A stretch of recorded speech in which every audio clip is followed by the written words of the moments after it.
거룩하신 아버지, 이 저녁에도 우리가 받은 구원의 은혜 때문에 그리스도 공로로 모여서 찬송하고 경배해 주심을 감사드립니다. 오늘도 우리 자신을 돌아보면 참으로 허물과 죄가 많아서 감히 이 자리에 설 수도 없사오나 아들을 보내시고 사람이 되게 하시고 우리 죗값을 지불해 주신 그리스도의 피를 믿고 그 공로로 나왔습니다.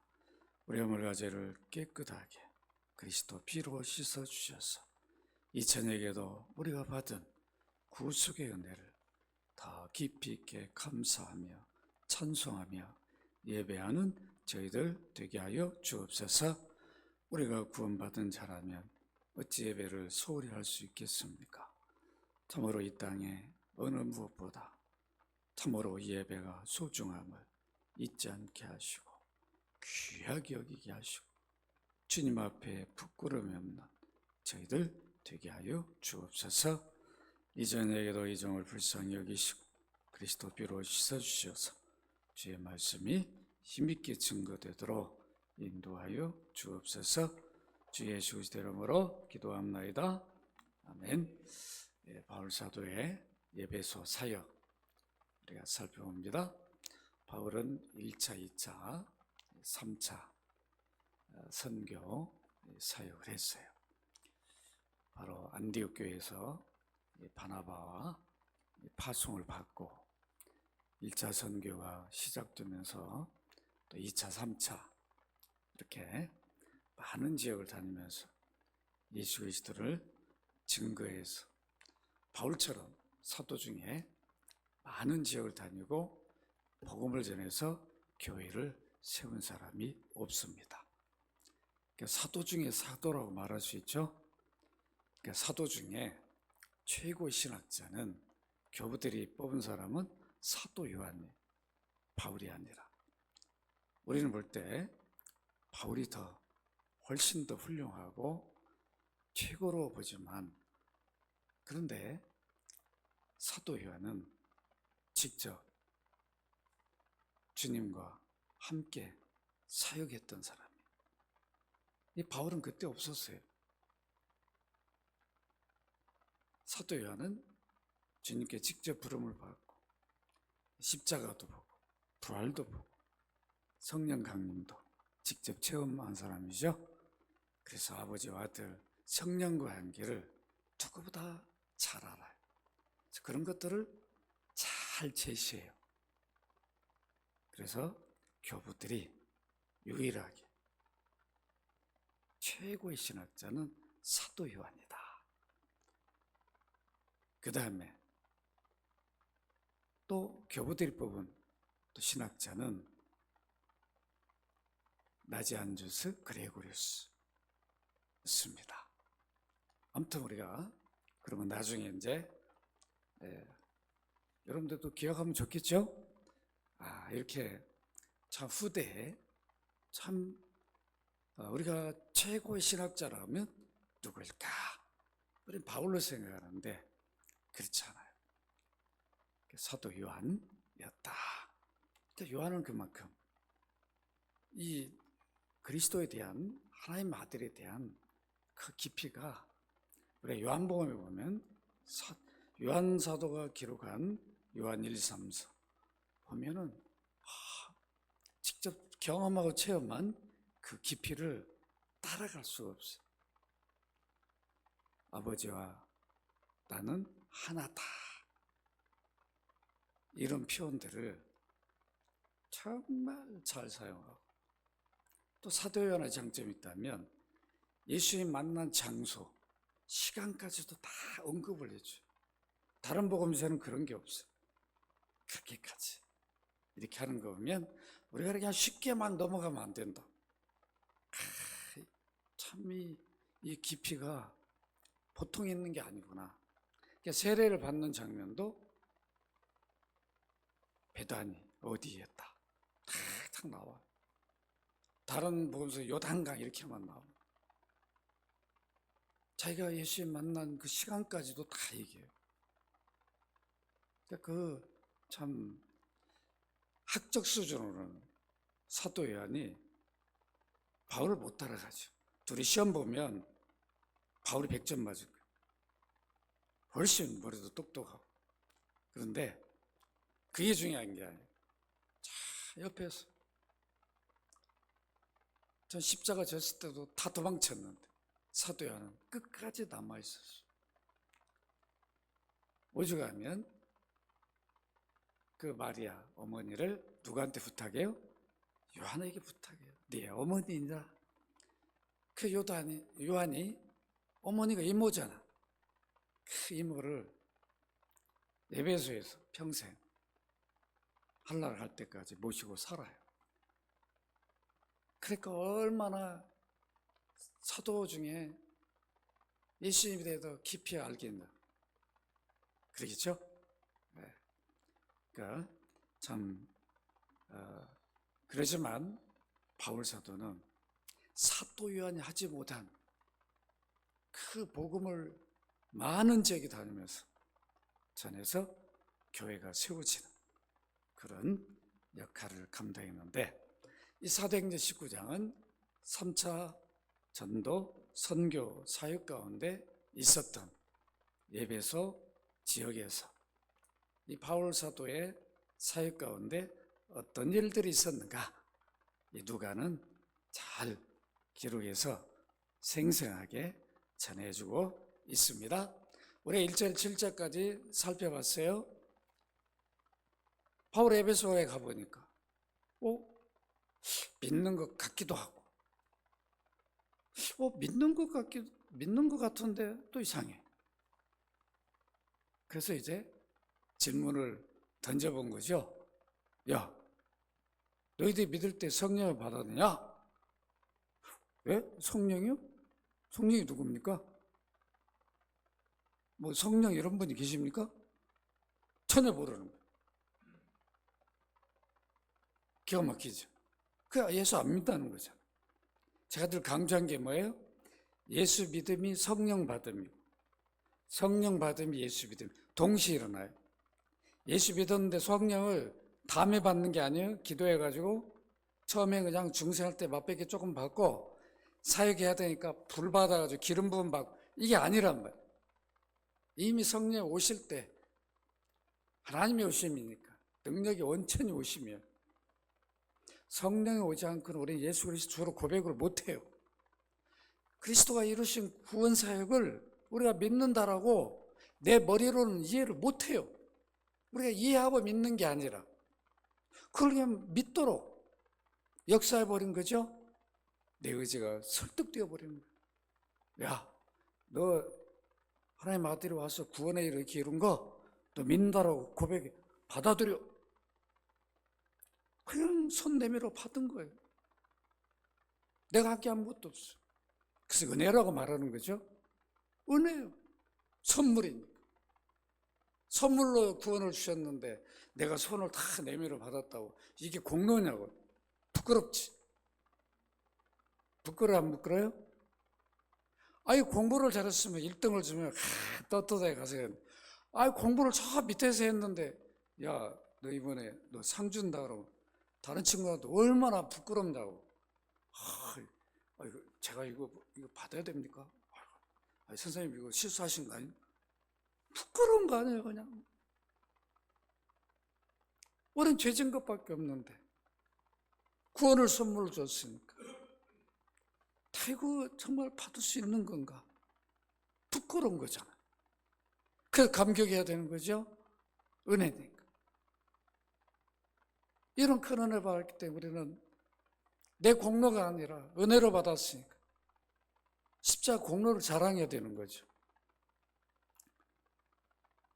참 우리가 늘 이것을 잊지 말아야 됩니다.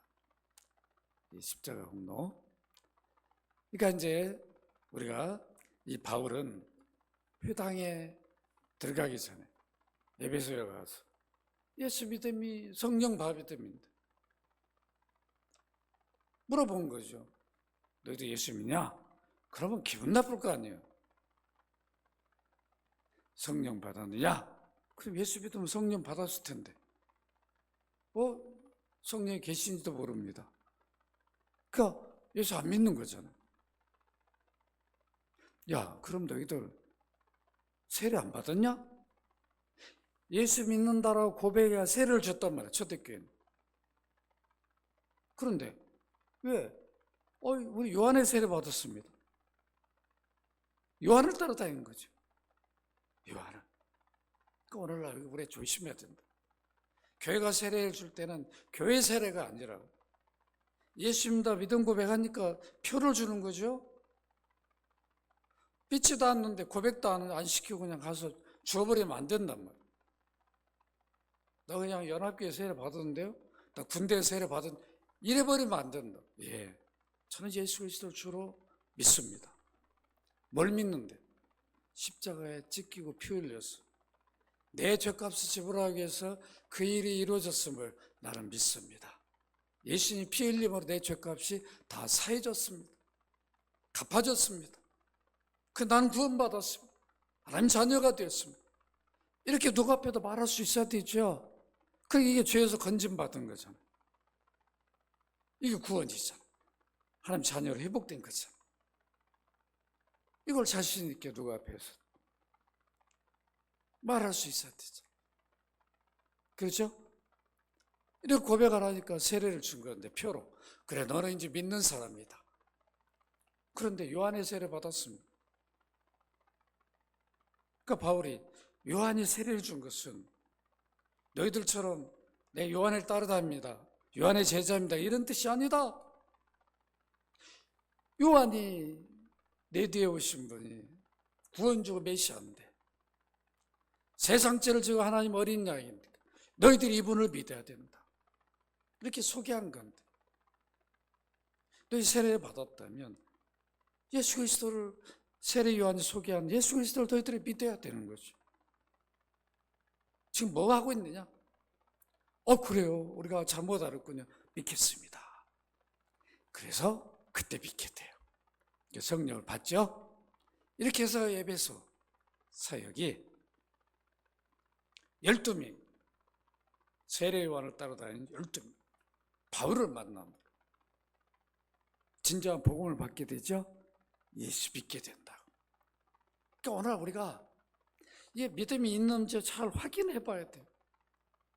교회를 다닌다고 다 믿음이 있다라고 보면 안 된다.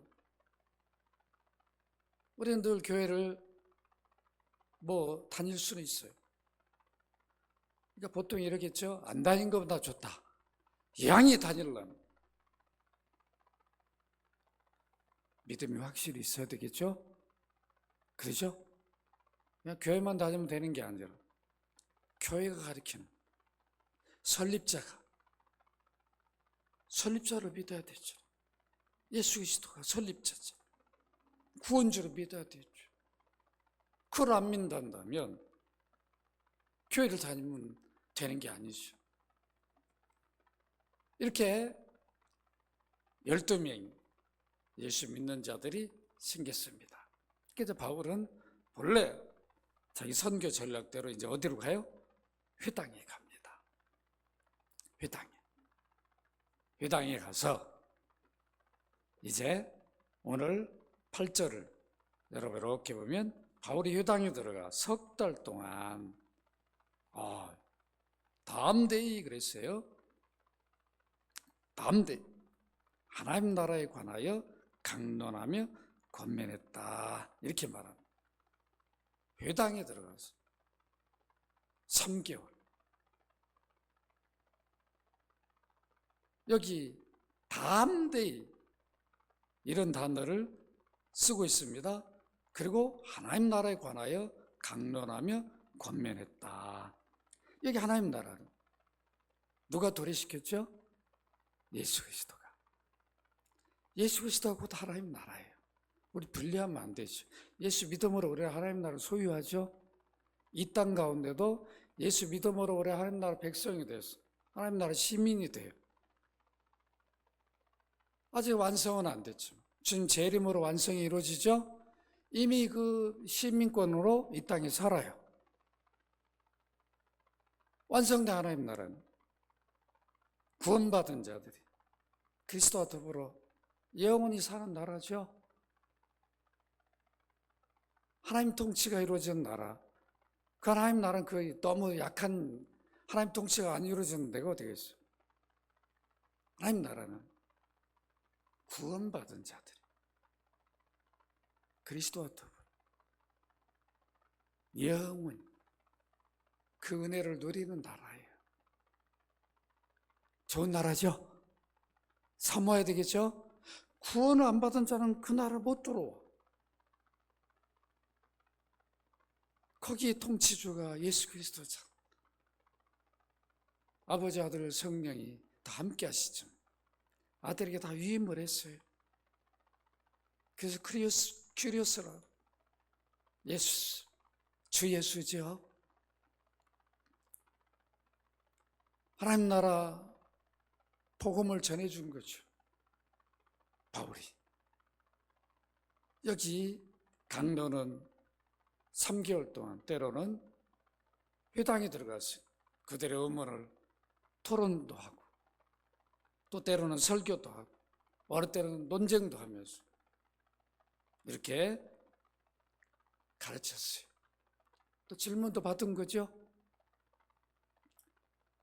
얼마나 회당에 있는 사람들이 전혀 구약 배경만 있고 율법적 배경만 있지 예수 그리스도를 들어본 사람들이 아니란 말이에요.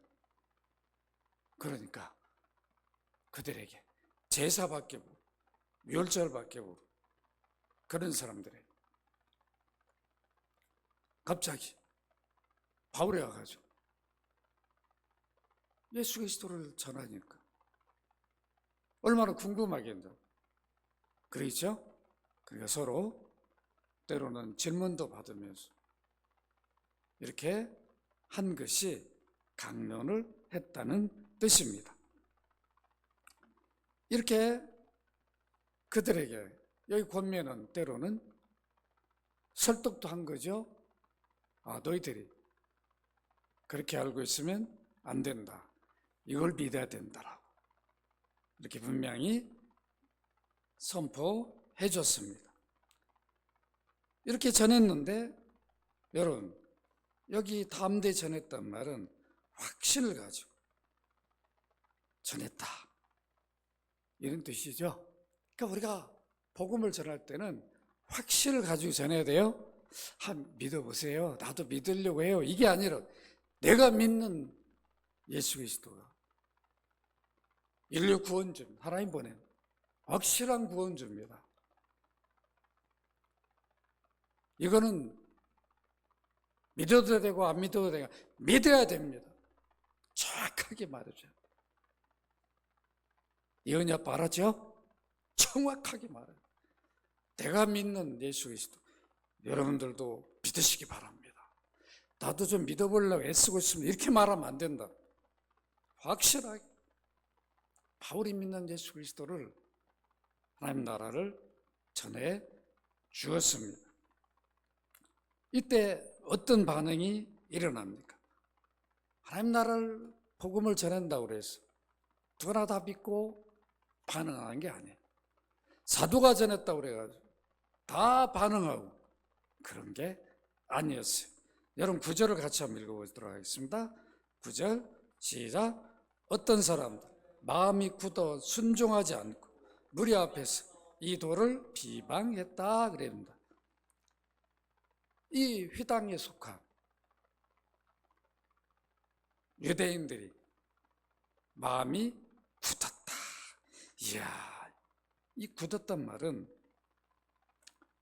굉장히 완고하다, 완악하다 그런 뜻이에요. 고집세다. 이게 한 번 그런 게 아니라 3개월 동안 회당에서 가르쳤는데 이 미완료 시제 동사를 사용했어요. 그러니까 한두 번 한 게 아니죠. 계속된 것을 말해줍니다. 그러니까 이들의 이 고집, 이 완악, 이걸 어디서 우리가 쉽게 느낄 수 있냐면 출애굽기에 보면 누가 완악하다고 그랬죠? 누가요? 애굽 왕 누가요? 바로가 강팍했다. 그 단어를 쓰죠. 동일한 단어예요. 그 강팍, 그 완악함, 완과 고집세, 도무지 그냥 송곳도 안 들어가. 저놈 마음이 왜 저거 정말 송곳을 찔러도 안 들어가. 그 정도. 당시 회당에 있던 바울이 하나님 나라 복음을 전하는데 그거를 거부하는 자들, 그들의 마음이 어땠는가를 잘 누가는 전해주고 있어요. 와, 이들이 이렇게 마음이 굳어 있다. 또 그걸로 끝난 게 아니죠. 뭐 했다고 그랬죠? 순종하지 않았다. 그렇게 말합니다. 이것도 미알로 시제를 사용했어요. 믿으려 하지를 않는 거예요. 바울이 계속 전할 때마다 거부하는 거예요. 불신하는 거예요. 이 불순종했다는 이 단어의 뜻이 바로 순종하지 않았다. 이런 뜻은 그런 의미를 갖습니다. 믿으려 하지를 않았어요. 완전 거부한 거죠. 계속 거부할 마음을 갖고 있는 거예요. 그러니까 바울이라 해도 3개월 동안 뭐 매일 그랬는지, 우리가 이렇게 보면 회당이니까 안식일에 모였을 가능성이 높아요.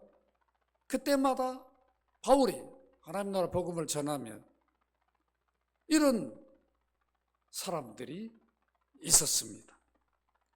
그리고 여기 또 보니까 무리 앞에서 이 돌을, 하나님 나라 복음을 비방했다, 이렇게 말합니다. 이 비방은 모욕했다, 악담했다, 그런 뜻이에요. 이건 현재분사를 사용했는데 계속 또 그런 마음을 갖고 있는 거죠. 바울이 말하면 그거 듣지 마세요. 그 말도 안 됩니다. 그러니까 우리가 이런 걸 볼 때 이들 마음이 얼마나 완악하고 강팍했는가 잘 보여주죠? 이런 마음.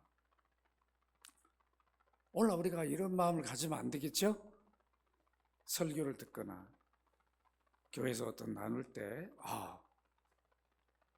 늘 마음을 열고 받아야 되는 거죠. 그렇지 않으면 자기 손해가 되는 거죠. 자기 손해가. 말씀이 선포되고 있는데 그거를 자기하고 안 맞는다라고 거부하거나 그러면 안 되는데, 당시 유대인들은, 이런 회당에 있는 유대인들은 이런 모습이었으니까 결국은 이들에게는 뭐가 일어나지 않을까요? 구원이 일어나지 않는 거죠. 구원의 복음이 선포되고 있는데 그걸 받지 않고 거부해버리는 거예요. 이걸 바로 뭐라고 그러죠? 성령 회방죄라고 그래요. 복음을 거부하는, 사심을 얻지 못해 계속 거부하면 결국은 구원을 받을 수가 없게 됩니다. 이런 바로 영적 상태를 바울은 잘 파악을 하고 더 이상 회당에서는 이제 하나님 나라 복음을 전해서는 안 되겠다. 왜 그러냐면 이런 영향력이 있어요. 자꾸 부정적으로 이렇게 말하면 교회도 힘들어지잖아요. 그러죠? 누가 참 열심히 믿으려고 하는데 자꾸 그냥 안 좋은 말 하고 뭐 어쩌고 저쩌고 해놓으면 똑같이 들었는데, 똑같이 복음을 받았는데 어떤 분은 믿고 어떤 분은 그거 아닌 것 같다고 이렇게 하면 이거 안 되는 거죠. 그러니까 바울이 회당에서 자기가 전한 하나님 나라 복음을 받는 자들을 따로 세웁니다. 분리시키죠. 그렇게 해서 간 곳이 어디입니까? 두란노 서원. 이 당시 두란노 서원은 공공 모임 장소였다고 합니다. 오늘날로 말하면 뭐 시민회관 이런 거겠죠. 강당. 거기를 빌려가지고 야 이제 회당에 가면 자꾸 저렇게 완고하고 강팍한 사람들이 바울이 복음 전하는 거 반대하니까 또 깊이 있는 걸 못 전하는 거죠. 그러죠? 뭘 좀 전하려고 하면 계속해서 막 시비하고 논쟁하고 막 그래 보세요. 안 된다. 자기 지식 가지고 계속 안 바꾸고 그걸 고집해버리면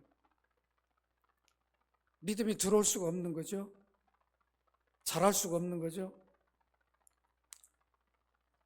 이렇게 해서 이제 결국은 바울은 두란노 사원에서 하나님 나라 복음을 계속해서 가르치는 일을 하게 됩니다.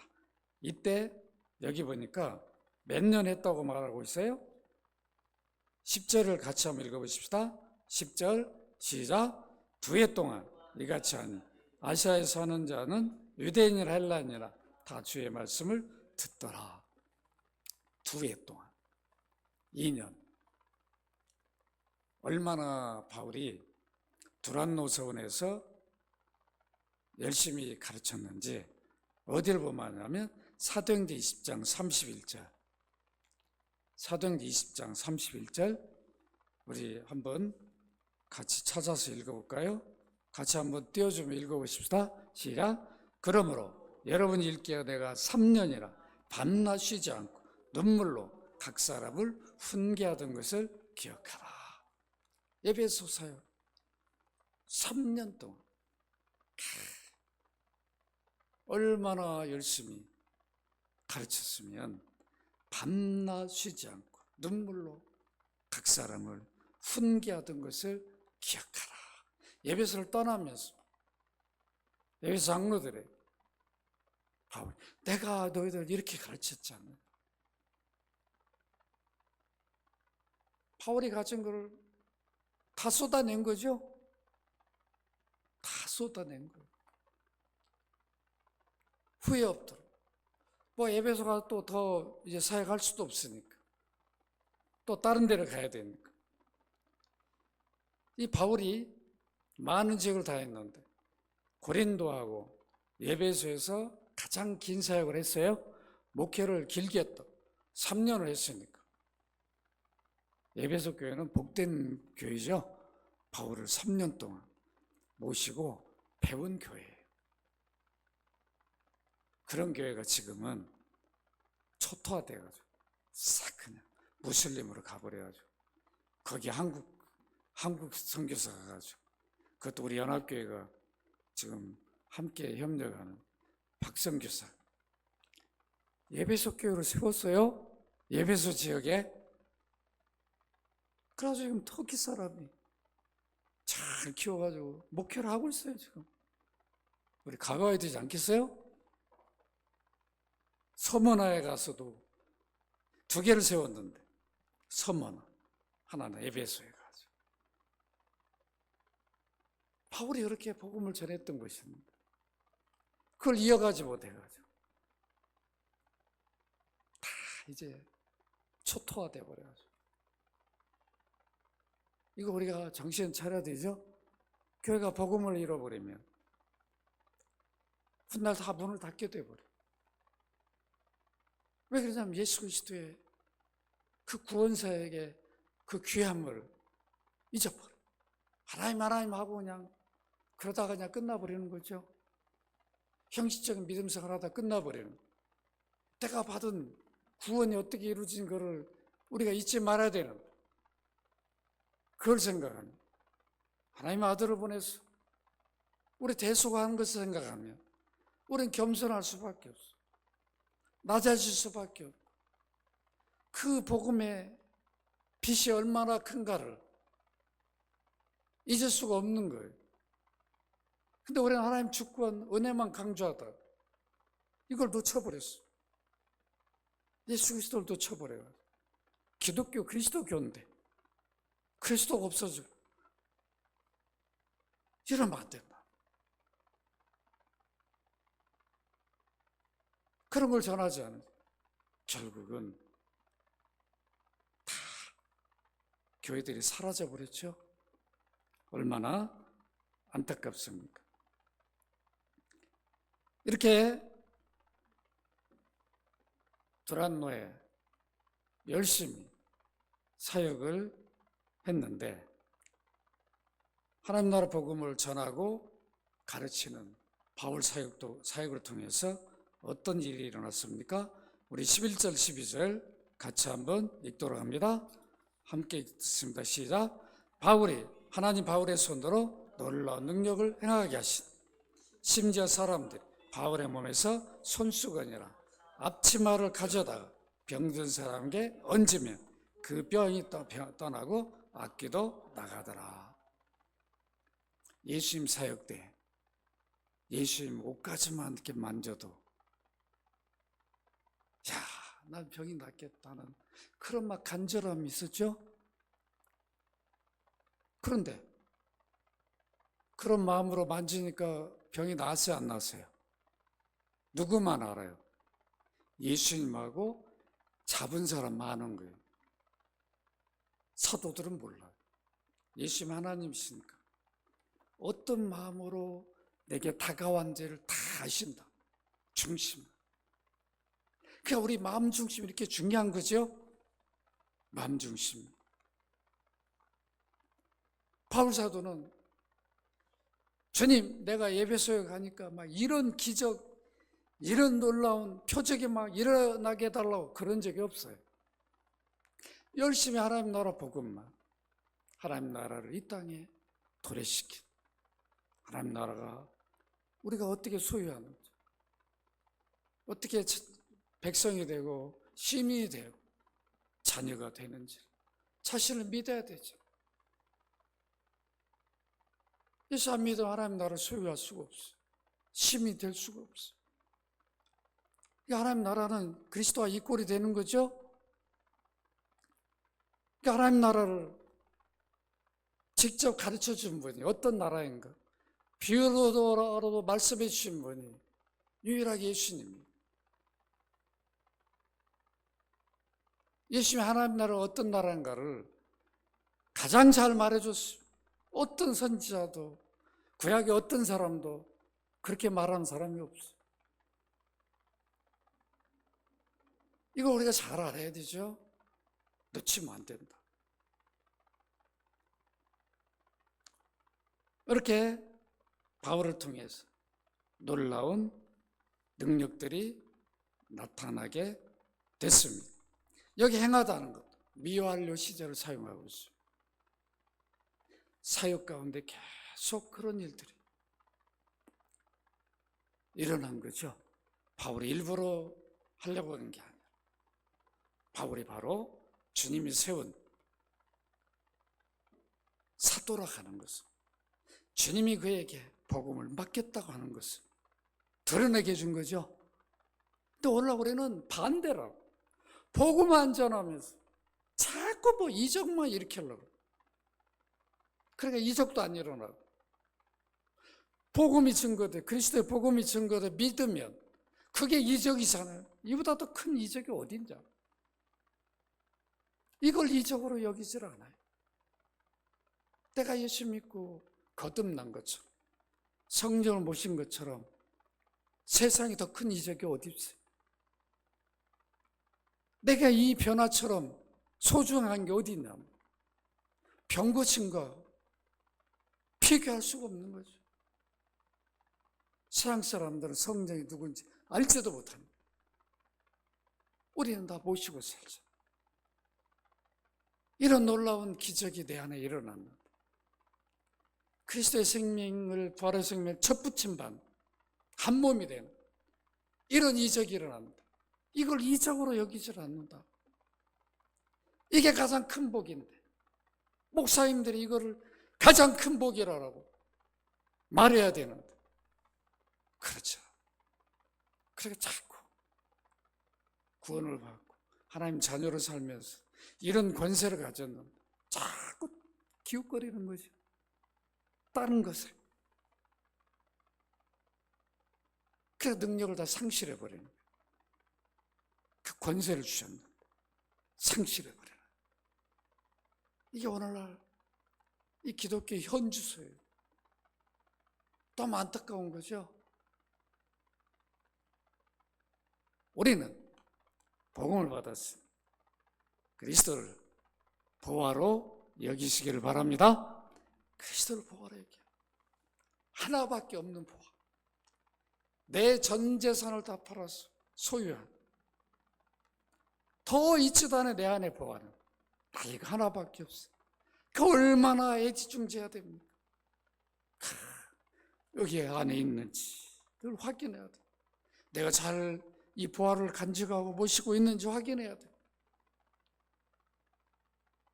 이런 삶을 우리가 살아야 되겠죠? 이게 바로 그리스도를 존귀 여기는 거예요. 더 이상 그리스도 이상도 이하도 없는 거예요. 얼마나 칸트가 똑똑하면 칸트에 칸트가 없고 칸트 아래 칸트가 없다. 그런 말을 썼겠어요? 근데 우리는 그리스도 위에 없어요. 그리스도 아래도 없어요. 아시겠죠? 이런 생각을 가지고 믿음으로 살아야 바울처럼 우리가 그리스도를 전하지 않겠습니까? 내가 보호로 여기지 않는데 다른 거 기웃거리고 있는데 내가 전한 복음을 누가 받겠냐? 누가 귀하게 여기겠냐? 그럼 오늘날 예수 믿는데도 우리가 다 능력을 잃어버린 거예요. 그런 권세를 다 잃어버린 거예요. 안타깝죠? 얼마나 안타깝냐. 여기 보니까 사람들이 바울의 몸에서 손수건의 앞치마를 가져다 병든 사람에게 얹으면 그 병이 떠나고 악귀도 나가더라. 바울이 어떤 복음을 선포하니까 믿으면서 그들의 변화가 일어난 그 일도 있지만 바울이 전한 복음을 통해서 얼마나 놀라운 일들이 일어났으면 손수건 앞치마만 갖다가 해도 에베소의 바울 사역 가운데 주님이 얼마나 놀라운 능력으로 함께했는가 잘 드러내줍니다. 이 바울의 손, 그게 바로 복음이 증거되는 도구가 되게 한 거죠. 복음이 능력 있게 증거되도록 그들이 믿도록 바울을 무시하거나 그러지 않도록. 이런 현상이 사도행전에 앞에서 이미 있었어요. 사도행전 5장 12절. 여러분 같이 한번 읽도록 합니다. 5장 12절 시작. 사도들의 손을 통하여 민간의 표적과 기사가 많이 일어남 믿는 사람이 다 마음을 같이하여 솔로몬 행각에 모이고. 사도들의 손을 통해서 민간의 표적과 기사가 많이 일어났어. 예수님도 우리와 동일하나 사람의 모습을 갖고 있으니까 내가 하나님 보낸 아들이다. 그러니까 유대인들은 안 믿는 거예요. 그럼 하나님심을 증거해야 되죠. 그 이적을 행하신 거예요. 하나님심을 믿도록. 똑같은 우리 모습을 갖고 있으니까 사람으로만 여기는 거예요. 저 요셉의 아들 아니냐, 어머니 마리아 아니냐, 그 형제를 우리가 아는데 아니 왜 자기가 하나님 아들이라고 인정을 안 하는 거예요. 그러니까 하나님심을 증거해야 되죠. 자의 창조주인, 우주 만물을 만드신 분이니까 만들어버리는 이적을. 물론 포도주를 만들어 병자를 그냥 이렇게 세워버리고 소경눈을 떼어버리고 문둥이도 그냥 회복시켜버리고 안진명이 일으켜버리고 귀머거리도 그냥. 오늘날 어떻게 그런 일을 할 수 있냐? 누가 할 수 있냐? 어느 의사가, 어느 과학자가 못해요. 창조주신 보여주신 거죠. 그런데 그 이적만 보고 사람들이 거기에 또 사람들 눈이 향하여 우리 좀 다른 표적 좀 보여줄 수 없어? 자꾸 표적 중심으로 가는 거죠. 그분이 하나님 아들 진짜 맞구나. 야, 저분이 하나님 보낸 하나님 아들 구원주네, 메시아네. 이렇게 믿는 게 아니라 자꾸 표적만 따라가는 거죠. 오늘날 목회도 마찬가지예요. 자꾸 목사들이 성경에 나온 어떤 이적 표적 얘기하면서 여러분 오늘도 막 이런 기적 막 우리 뭐 이렇게 가면 안 된다. 그건 주님이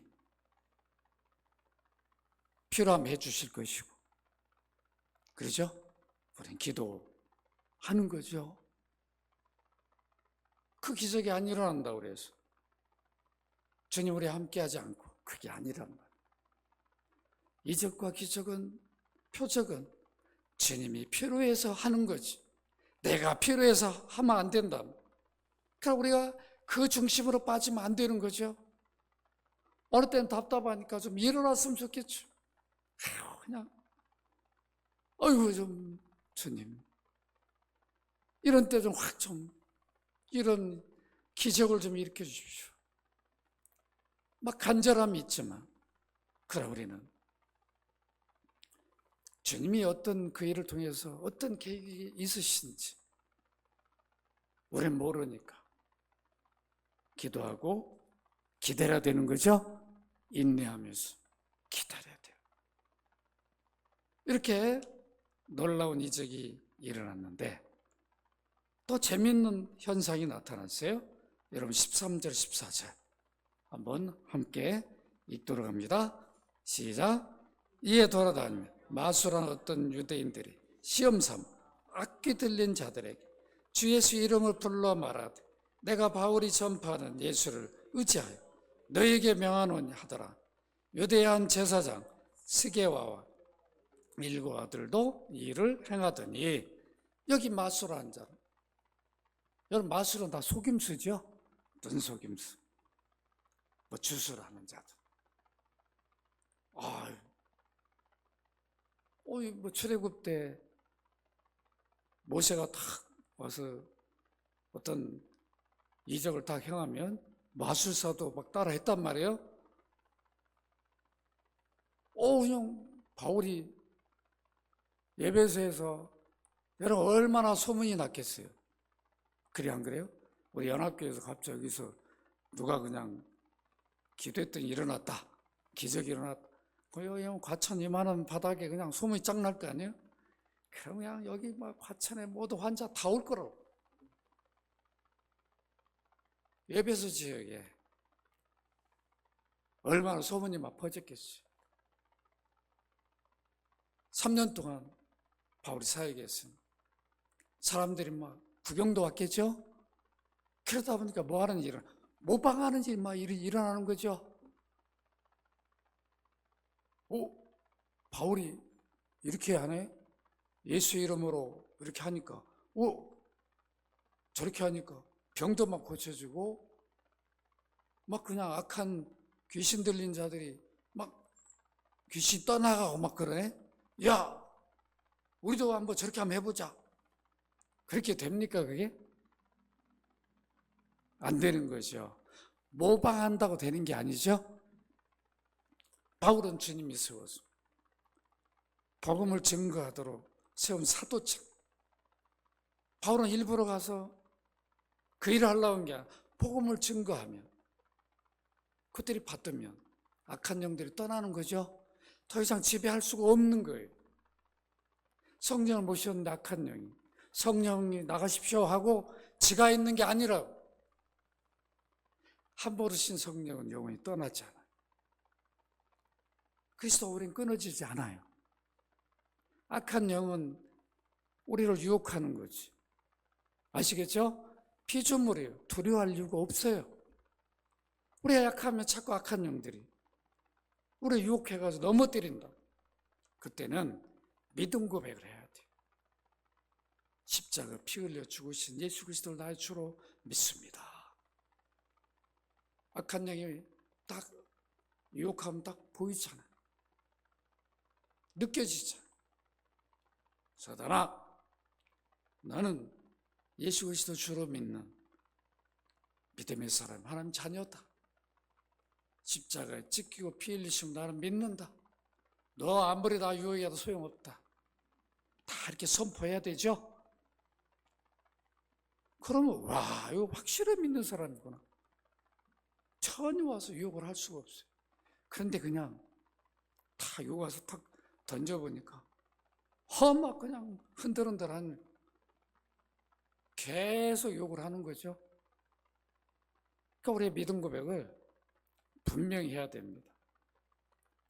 이 사람들은 예수 믿는 게 아니라, 바울이 전한 예수 그리스도를 주로 믿는 게 아니라 그걸 모방했어요. 그래가지고 무슨 능력이 나가냐? 안 나가는 거죠. 흉내는 안 되는 거죠. 그래 결국은 흉내 내니까 여러분 누가 좋아하겠어요? 누가 알아요?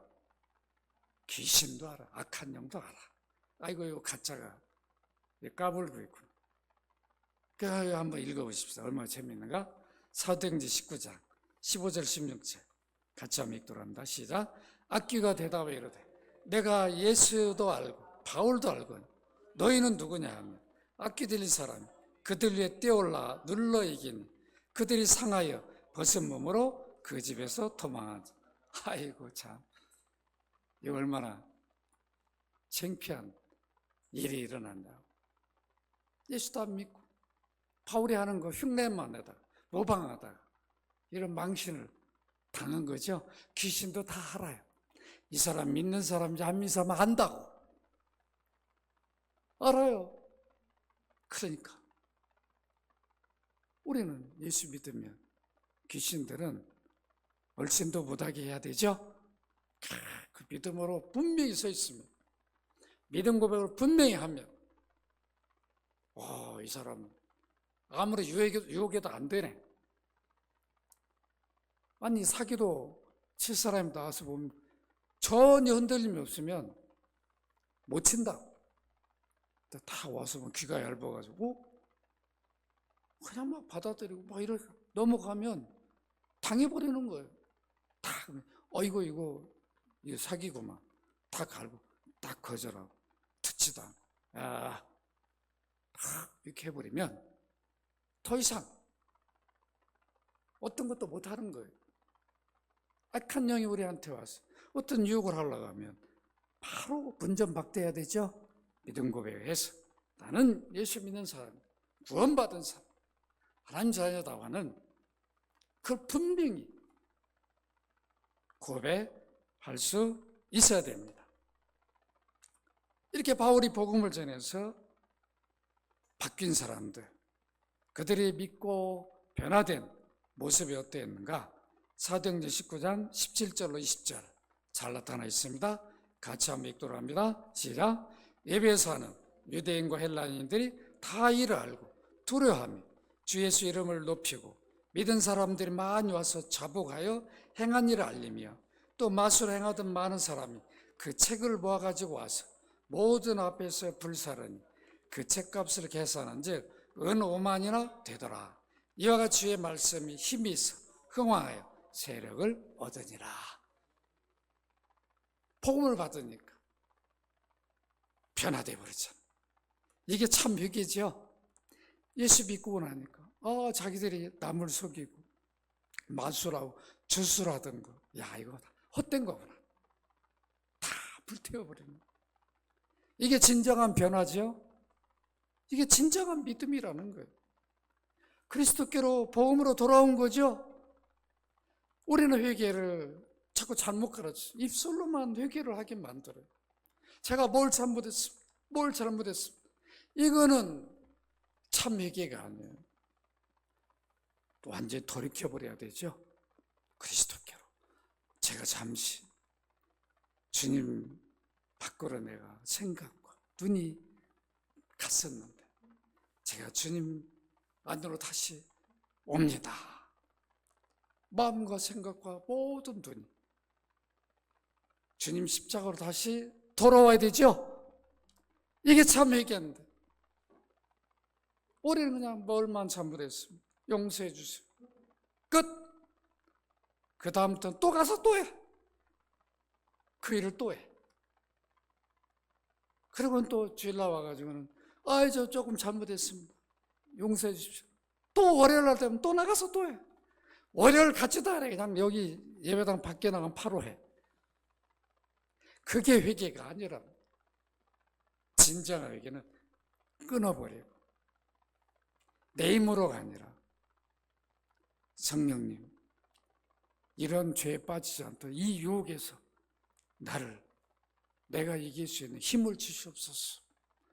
내 의지로가 아니라 성령의 도움을 구해서 믿음 고백을 하고 이렇게 해야 되는 거죠.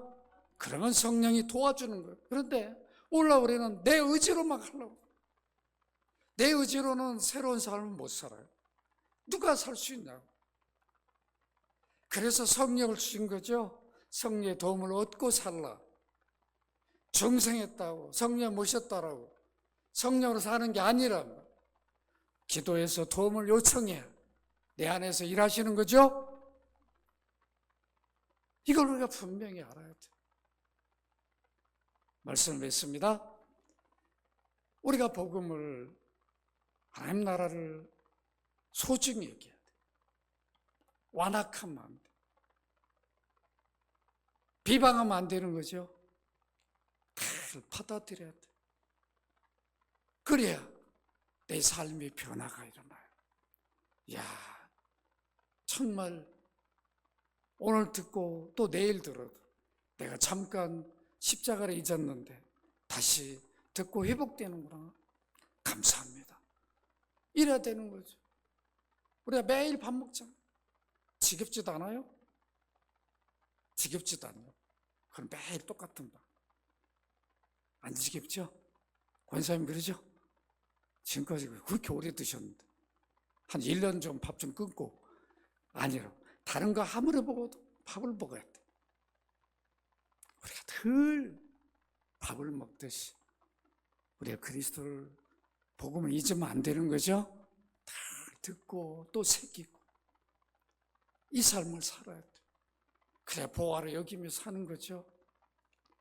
그래 우리 삶이 바뀌어요. 예배 성도들처럼 바울이 가서 우리는 그래요. 막 예수 믿으면 막 억지로 다 가서 버리고 와라. 막 끊어라 막 그러는데 스스로 다 끊어버린다. 그리스도가 보호하니까 말 안 해도 가서 다 때려놓고 불살라버리고 돌아온다. 이게 진정한 변화인 거예요. 이런 변화가 일어나야 되는 거죠.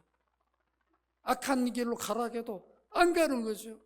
내가 예수 믿고 내가 어떻게 구원받았는데 내가 이런 길로 갈 수 있는 거예요. 이런 변화가 실질적으로 우리 삶에서 일어나야 되는 거죠. 그래야 그 영향력이 이웃들에게 우리 가족들에게 주는 거예요. 이런 변화를 주고 있잖아요. 에베소 바울 복음을 받는 자들 그 에베소 시가 놀라운 변화들이 일어나 버렸잖아요. 우리 그리스도인들이 사는 이 과천 지역이 우리 그리스도인들 때문에 그런 변화들이 일어나 버려야 되는 거죠.